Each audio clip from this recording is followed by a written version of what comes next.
And some people say, well, yeah, you know, y'all had sounds. You know, you had tones and all that kind of stuff, but real music didn't come along until the Beatles. Well, they did change everything. They changed it. You know, some people say it changed the world. You know, some people say we wouldn't be here today. I don't know about if that. The Beatles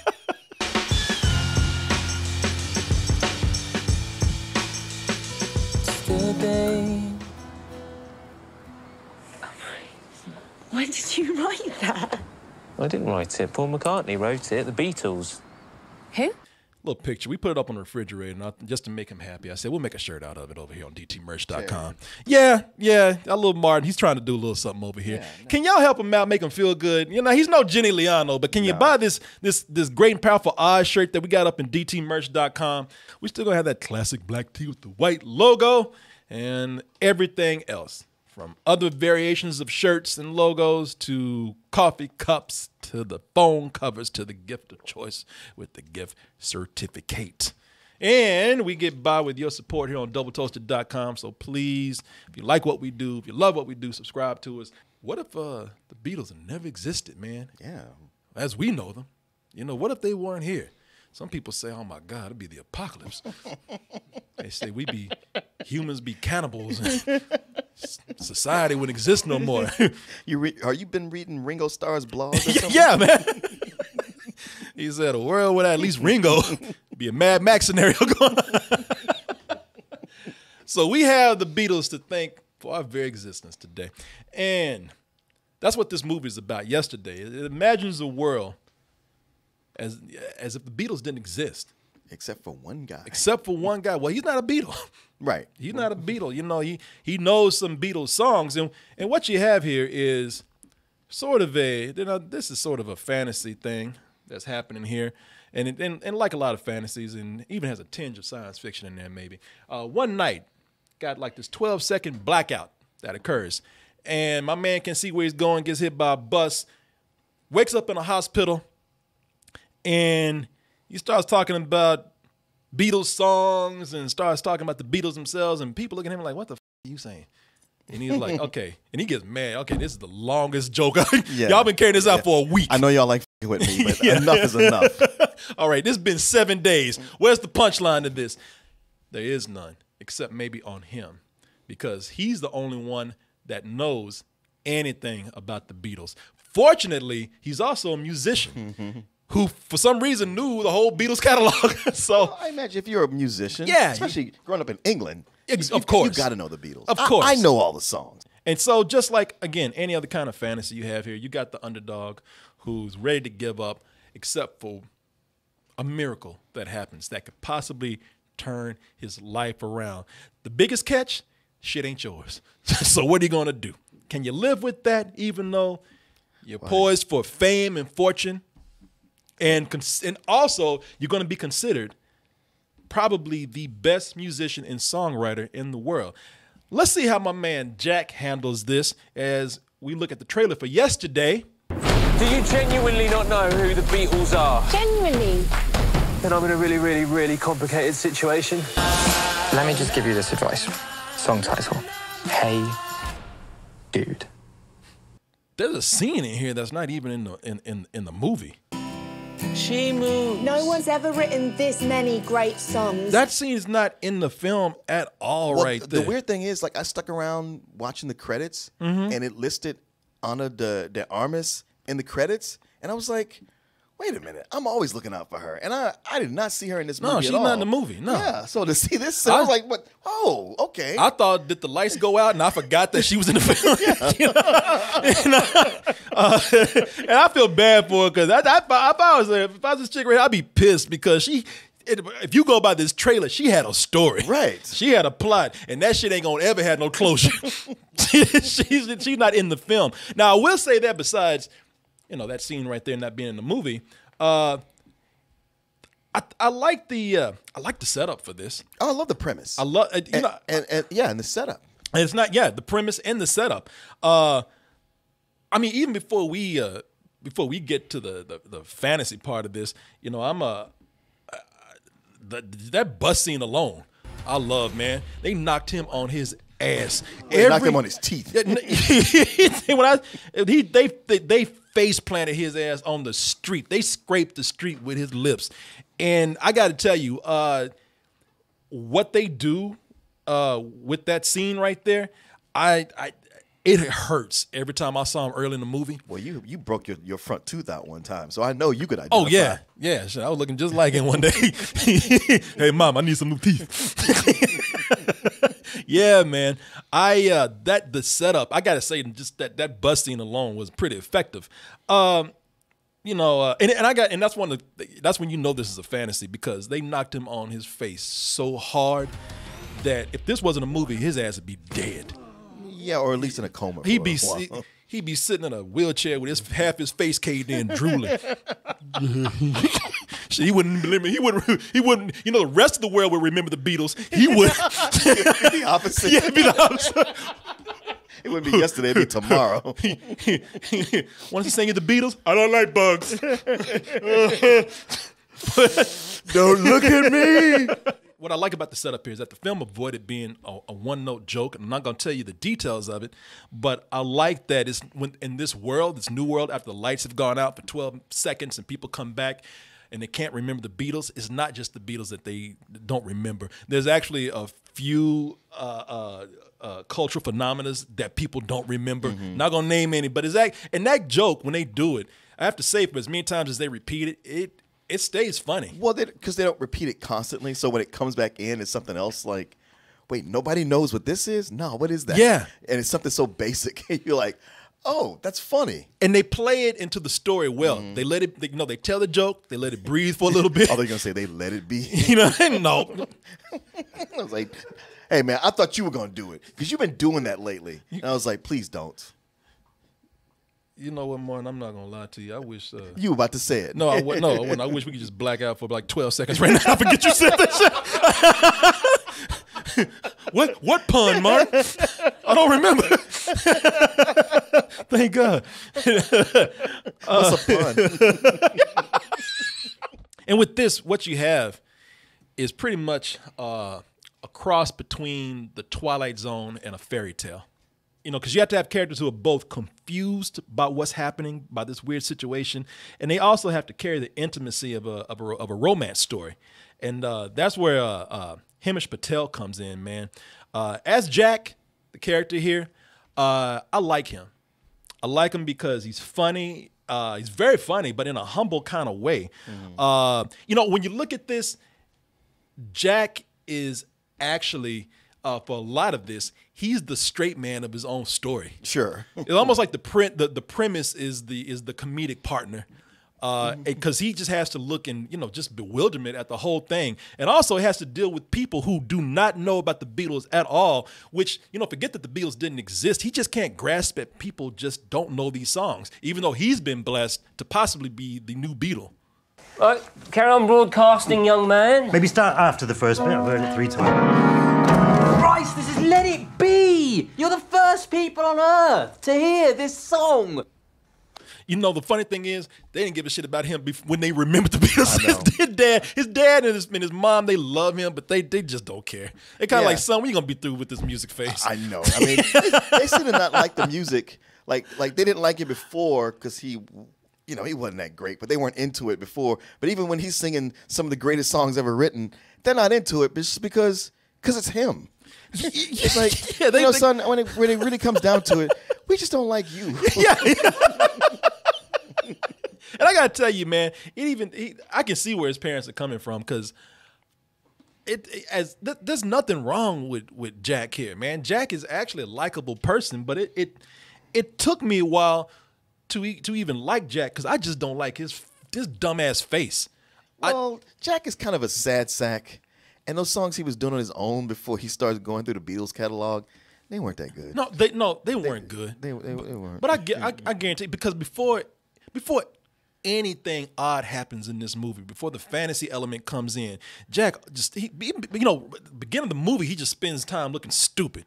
Yeah. He just looks confused all the time about nothing. And I was like, no wonder you're a fucking failure. Smile on stage, have some presence. Even when he's playing songs, He's just looking confused. It's like, well, that is one of those things where, okay, you know, they're playing the fact that he's supposed to be playing a big gig and there's hardly anybody there. But I've seen musicians in that position, and they still give it their all. They still put on they pantomime like they're playing to a big crowd who appreciates everything they're doing, because that's what you have to do. Yeah, no, not dumbass. Not him. He's all like, oh, great. Yeah, no, there's only 10 people here. Not dumbass Jack. Jack be playing pubs and shit and still looks confused. Yeah. You know, I'm like, yeah, no, look, he plays like that. He's all like, I'm gonna quit. This is too hard. I'm just a failure. It's like, who told you this is gonna be easy? Yeah, I'm sorry. When you work the crowd and people don't even think you believe in yourself. Yeah, it's like, of course you're gonna fail. I just didn't like him in the beginning. I'm like, smile, god damn it. And then there was a point where, when even again before we even knew about any of the weird stuff, he got them teeth knocked out, and I'm just kind of like, okay, just snaggletooth ass, you know, the look fits now. And I was like, let's go all the way. It's gonna look dumb. They didn't take his story into any kind of into any kind of predictable arcs.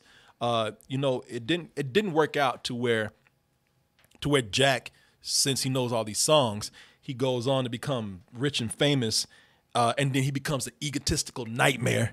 You know, they didn't go that route. I like that Jack stays humble, and I like that Jack actually, the whole time that he has this musical knowledge that could benefit him easily, he feels guilty for it. Yeah, he's humble, and he does feel guilty for it. I mean, I feel like I would too. In as much as I'd be worried that there's going to be somebody else who remembers the Beatles too, and they're going to bust me. The entire time. I have ulcers while I was collecting those $1 million checks. Yes. No, I not me. I'd steal that shit easily. Yeah. Oh, hell yeah. I mean, there's a point where you go, am I going to do it? Am I not? And once you decide to do it, then you just go for it. No, I would steal that shit. I wouldn't even think twice about it. And I would get my money, get my billions, and you better hope to God I don't find out that you know about it, because I would have your ass killed. You, and they would never find your body. I would have you committed to a nut house or something. No, hell no, man. Yeah, but not Jack. Not Jack. Nah, Jack is Jack stays the same sweet guy he always was. You know, it kind of sums up the actor in a way, I think, because I don't know the guy, of course. I don't think I've seen him in anything. Maybe I have. Somebody brought up something he was in before, but I can't remember what it was. If I have seen him before, I don't remember. But I know that looking at him, you know, I don't know if he's a talented musician, but if he's playing his music, he is. He's funny, but not in his real self-aware manner. And he's just kind of a pleasure to watch, man. And that does make him a character that I'm very concerned for. Well, I like that he's an okay musician throughout. Even when he's singing the Beatles songs, he's inconsistent the way a real person might be. Yeah. Where some of them, he does a good job with that. And some of them, it's like, you're kind of sharp, man. You're hurting my ears on this. Yeah. You know, you're not the Beatles, so you're always reminded of that. Something else I liked about it was something that I normally don't like, or someone I normally don't like, which is Ed Sheeran. Usually when I see him, I'm like, oh, not this ginger hobbit again. Come on, but he was making me laugh, and in as much as he plays a darker, more self-centered, egotistical version of himself. He's a dick. Yeah, he's a dick. Come on. He was. You talking about petty. You talking about a ginger hobbit. He's a ginger dick. Yeah, he's petty in this whole thing. He's way petty, man. I don't even want to tell you how petty he is. It makes me mad. But he's really not, because I know it's not him. I know. I mean, a lot of celebrities like to do this, play versions of themselves where they get to be a dick. No, I heard Ed Sheeran's a really nice guy. I'm sure he is. And the funny thing is, Ed Sheeran, I haven't seen him act extensively, but very comfortable in front of the camera. He's okay. You know, I mean, he doesn't get to do a whole lot. But what I saw, I was like, all right, you know. I mean, there was just like one little touch where his ringtone is one of his own songs. I was like, man, come on. I love that. I did too. Lily James in the movie. Now, I like Lily James. I've seen Lily James in some things before. If nothing else, Lily James is she's just cute, man. Yeah, she's cute. She just doesn't, you know, Lily James, one of those actresses, like, no, don't get me wrong, she's beautiful, but you look at her and you just be like, damn, she's just cute, man. I like her character, Ellie. Now, Ellie and Jack they've been friends since they were like 7, maybe even older, you know. And she brings in the romantic fairy tale side of things here, like I was saying. And that's when cute Lily James got on my goddamn nerves. Man, the thing is, I talk so much about how much I like the premise of this movie because that's most of what I liked. Yeah. Even like the first half of it, I thought, I kind of like this, but I actually expected to like it more. I thought it would have a little bit more depth to it, but that's okay. But about halfway through this movie, I was like, you know what? This is actually kind of getting on my goddamn nerves. Yeah, and I tell you, it's because of her. Oh, I'm not gonna put the whole movie on her, but listen, when I say she brings in the love part, listen, I like love stories. I like romance. I like rom-coms. I like it when love goes magical, man, even to the point where it's portrayed as more magical and bigger than what love really is. Go ahead, have it, man. Be happy. We all had that first day we fell in love. I get it. But I hate stupid love. You know what I'm saying? I hate the kind of love when a character just wants you to throw away your life so that you can prove your dedication and love to them. Man, this movie halfway through, at the halfway point, actually, I marked it started to go downhill once Kate McKinnon came on, because she plays this character that's supposed to be mean or annoying. Or mean, but she's just annoying, and she's just ad-libbing the whole time. And I just thought, man, shut the f up. You don't even need to be here. Well, I'll tell you, I can see not liking that, but I like Lily James. But in this. But that point where you're talking about where it flips over, it's not just that it goes full rom-com.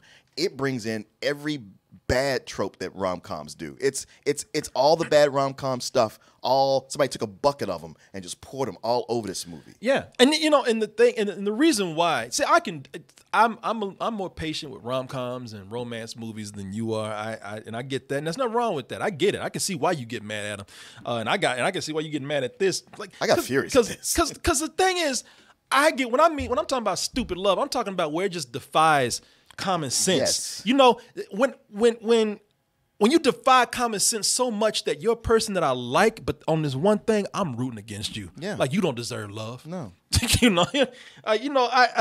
Especially because I got mad. I told you, I like Lily James, and I like her character in the movie. But there was one point, I looked at her and I said, you know what? You don't deserve this shit. You don't deserve love. I hope people hate you because you tried to do this thing where it's not that I just want you to sacrifice everything. You know, I want to guilt you into this too. You know, she does this thing in the movie where she tells Jack, because Jack has to be somewhere. He has a meeting, he has a show to do in L.A. And she's telling him, she's like, you know, if you really love me, you won't get on that train. And I'm thinking, how about I get on that train, I make $1 billion, then come back and get you, take care of all of us, and we live happy ever after. See what I'm saying? No common sense here. Well, it's even him saying to her, come with me. And her, no, I'm a lowly school teacher. You're a big rock star. It's not going to work out. That's what pissed me off. It's like, what? It's like, not only, so because you a teacher who's making a teacher's income, you see me about to make it, you don't want us to be successful. You want to sabotage my ass. You've had 20 years to make your move. I've been waiting half my life for you to wake up and love me. That stupid ass look when he should be saying, what the fuck you talking about? Right. When you were playing in pubs, we were the perfect match, but now I'm an actual school teacher. And bitch, that's your fault. I know. You know, I'm trying. Oh, so I'm supposed to feel bad about your insecurity. Yeah. And what you guys probably don't know is that up until this point, she had been his manager. So she's been the one taking him around, where trying to get him to be successful. And now that he is, no, I can't be with you now. Yeah. What? And the thing that got me was that, did you hear what she just said? When you were playing in pubs and you sucked, we were the perfect couple. So you want me to be broke and sucking like your ass? Right. You want to be a sorry piece of shit like you? You know, I looked at this and I started thinking. I said, when I had a reflection in this. There was a moment I looked back and I said, you know what? When she was talking about, you know, when I was your manager, things were perfect. I said, she's been sabotaging his ass. She's the whole time. She's probably the reason why he's been terrible. Yeah, because she's been getting him shitty gigs that whole time. She's been getting him shitty gigs, probably been playing on his confidence, probably doing things to make him stay there so he would never succeed. I hate to be some conspiracy dude with this, but when you think about it, it's like, man, she wanted you to fail. Well, that's why I was so angry the more this movie went on, because it's dropping so many bad messages. Like that. Because when she's like, back then we were perfect. But we saw back then, he was miserable. Shit, yeah, go get, his dumb ass ain't gonna, look at this mother. Do you think he ain't that famous yet? Ain't nobody fucking him on the road. Look at him. Right. Yeah, ain't nobody trying to get with that right now. That. No, I don't have groupies. I don't really have money. I don't have fame. I don't care how many Beatles songs, ain't nobody trying to hook up with that. Shit, the girls out, you got girls throwing panties at everybody on stage but him.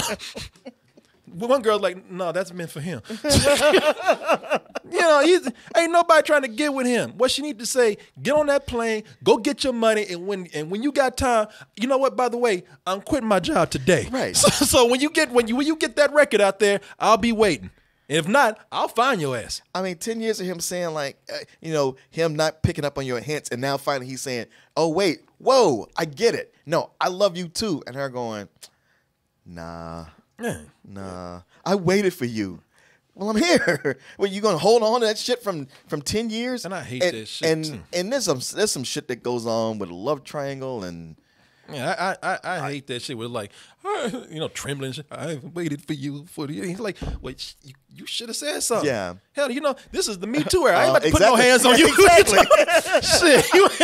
Hey, I wait for permission. It's funny how often recently I've had to tell that to women. We're like, man, that guy walked up and asked for my number. I'm like, we're in the Me Too now. You got to make the first move. Yeah, you goddamn right and ask for your number. I ain't trying to be no mugshot holding numbers. They put me on TMZ. Lily James and this guy Jack. I just keep saying Jack. I think they're good together. In the movie, and they have some good scenes together when they're past all the bullshit. But there's moments in the movie where. Because it is sweet at times, this love story. When it's not, when it's actually not having these nonsensical, non-common sense moments. But it's that sweet love story that keeps this movie from actually meeting its potential and its premise. Because there are parts in this movie where, they slightly touch on a better story here. Oh yeah. One of the things that they do here is they kind of skirt around ever so lightly how they ask the question, what would the Beatles music mean today? I mean, it's a valid question. Look, we all know the Beatles, they're gods to people out there. I get it. But would they have the same impact today? The movie asked that. And even if they were incredible songs and people love them, would they be able to even be released in their purest form? Because they present theories like, would producers come in and mess with their songs? Would they be, there's moments in here where they ask, would they be overproduced, these songs right here? They play with the idea of, what if somebody out there, whether it's the Beatles themselves or someone, what if there's someone out there that knows the truth? I've got two men who claim that the songs are theirs. And they just ball that shit up and throw it in the trash. They don't even try to touch on that. That's the thing. Just watching the trailers for this, I thought about all the different things they could do with it. And you're right. They went with the first 10 sentences of what was written on the paper, and the rest they tossed. Yeah. The romance is big in this because I think that the story itself is truly in love with the Beatles. And that's, I think, the romance for the Beatles affected sort of like the tone of this movie. Because there's someone in here who asked the question. They don't even ask. They make the statement. Because the world would be a terrible place without the Beatles. And I'm like, okay, shut the no. You know what? Yeah, it would suck for music maybe, but the Beatles ain't stopped no wars. All right, we still they didn't stop Trump from getting here. People still hungry. I love the Beatles as much as anybody else, but goddamn, you know what happened? The world would be moving the on. You know what I'm saying? Hey, listen, don't get me wrong. The movie has an effect. Beatles are amazing. I went home. I got the Beatles anthology on vinyl, and I pulled that shit out and listened to it. No, this movie is great for making you want to go home and listen, pull out your Beatles records. And I did. Yeah. I did. I did some hipster shit. I listened to that shit on vinyl. Damn. I liked biracial Benedict Cumberbatch in here, man. This dude. His name is his name is Joel Fry. He's goofy in the movie, but he's very likable. He's his goofy ass. You wouldn't even know that he was in Game of Thrones being royalty or something. He was one of the characters whenever he came on. I was like, oh, good, he's here. I really liked him. And when he's introduced early in the movie, he's kind of just annoying for a second. But then you realize, oh, that plays into it. Oh, he's a up. Yeah. Okay, I get it. Man, the parents were cracking me up, especially dad. Sanjeev Bhaskar is the dad's name. He don't give a about his son, his talent, his career. He cares about food. True. There's a moment where his son is huge, and he's still like, son, where the sandwiches? Yeah, you gonna eat all those toothfish sandwiches? And his son is about to have a good time, and because he found sandwiches, like, it's going to be a great day. just take the food and go. Yeah. Goddammit. But it's that kind of a couple where you can tell they care about him, but they just known him for so long. They're tired of him, and they known him being bad for so long. They were just kind of like, sure, you're playing music everybody loves. We don't hear that shit. Kate McKinnon. I'm not saying that I don't like her as an actress. Her as an actress, I'm fine with it. I loved her on SNL. Yeah, I think she's amazingly talented, man. I think that two things might have happened here. Either the character is written to be very miscast here, very out of place, misplaced in this. The character itself does not fit this, because as exaggerated as this world is, I mean, this is a fantasy. As exaggerated as a Twilight Zone episode, as exaggerated as it is, these people make it work when it does work, because I think the actors play it grounded. Yes. Kate McKinnon comes in here, and they just let her make this character what they wanted. I'm sure that was her ad-libbing the whole time. You think that was because she comes in here with all these crazy ass ticks and head nods and just says the meanest shit she could possibly think of. And I don't mind the mean things. I don't know. In theory, I don't mind it, but it's over and over and over, and it doesn't make sense. Like, for her new client that she just got, that she stole away from somebody else, who she knows can be a cash cow, that she would be on him like this she's one note. You know what? I will even say this. Everything out of her mouth was one note. It was always the same. It was variations on the same sentence. The reason why it didn't bother me, because I'm not trying to say anything, because this is one reason why I don't like executives, because I've seen people like this. I've seen people clueless and abrasive like this. People even from Hollywood. I've seen people just in high positions like this, who just say some of the craziest, meanest shit because they're clueless, because they've been talking shit to everybody for a long time. What bothered me is that those lines would have been funny had they played it like a character that was playing it nice, but saying weird shit. Yeah. Not all these nervous ticks and everything that she's doing in this. Jack Malik. You're not very attractive. No. You are out of shape. Yes. You are skinny yet somehow round. See, that's a line that makes me laugh. I actually laughed at that. That was one of the early lines, and I laughed at that too. Actually, that's later in the film. Oh, well, yeah, that was one of the ones I laughed at, not knowing how much more was coming out. Yeah, no, she says things that are funny, but now you're gonna see what she does here, where she just starts doing weird stuff, and it's just like, it feels like it's just, it feels like it's not. It doesn't. It feels phony. It doesn't. It feels like she's inserting these things when the character doesn't need them. But now you've hit an extraordinary songwriting groove. What the? What the hell? You looking like a baby bird. Yeah. That's the thing that she did in Ghostbusters. I know. Also, where it's like, just because you do weird things and weird movements and have weird, what do they call it? Flexions or inflections in your delivery. Your eyes just stay wide the whole time when you talk. Just have you have all these weird things about your character does not make it a character. No. And also the end. There's a romance subplot in here that they wrapped up just to get it done, just to be over with. It's one of those the worst kind of tropes they ever do. Yeah. It really is. Well, somebody's like, "Well, I'm cool." No, mother. No, somebody. No, I have to sacrifice my happiness just because. So you two. No, I'm about to cut a motherfucker. No, Yeah. no, nobody just be like, oh man, y'all. Well, I wish y'all the best. No, got it. With that. Maybe I have just respect for Danny Boyle, and I did. I have to say, man, the movie left me feeling pretty good, man. I mean, it annoyed me in certain parts, but not in the parts that lasted for the whole film. I really am disappointed with what they didn't do or couldn't do, and maybe that's my deal. I know there's some people out there who are fine with the romantic subplot that they got. Danny Boyle, who's the director of this, 28 Days Later, Slumdog Millionaire. I got Train Spotting, 127 hour Train Spotting. I have to say I appreciate the man to at least come in, and this is not his script, but I appreciate that he can tackle different genres competently. With this, like I said, I laid this mostly on the script. It didn't work for me all the way through, but because I wanted to go in a different direction. But I do feel that it takes advantage of the premise in parts where it does make it fun with what it has. For me, that comes down to a low matinee. Like you, I have mad respect for Danny Boyle. I have less and less respect for the writer of Love Actually.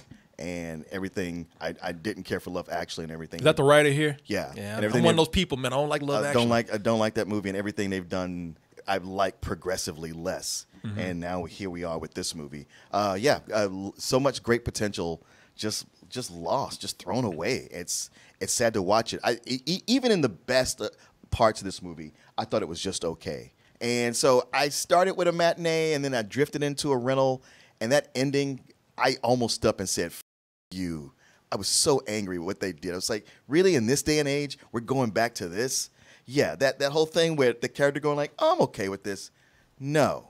This is too much contrivance. I left the movie just with a sour taste in my mouth. Now, it's not enough for me to give this movie a f you or a bullshit, but I do just give it it's just a rental. All right, well, there you go. You're like, huh? For real? Thanks for watching, everybody. You've been watching this long. You made it to the end of the video. You like us. Go ahead and hit that subscribe button, and that way we can be together for always. And if you really love us, check out our main site, doubletoasted.com. That's where the real support comes in. And over there, you'll find the long-form version of this video, uncensored, unedited, along with the live streams that we do almost every night of the week. Support us at dtmerch.com. And remember to always stay toasty.